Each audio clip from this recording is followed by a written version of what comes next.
Ayun ng gulay, gigisa muna natin pero gagataan natin yan. Lagyan tayo mantika.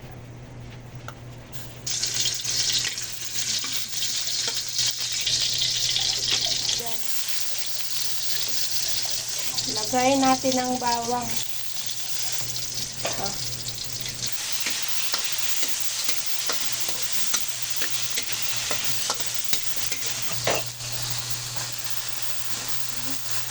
Lagyan natin ang pechay.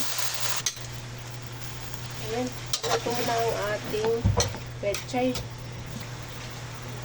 Wala pa rin siya.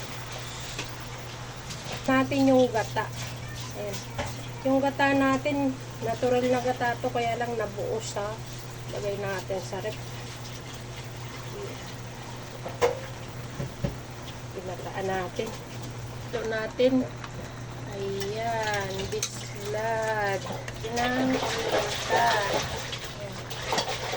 Ayan natin ang konting seasoning. Ayan.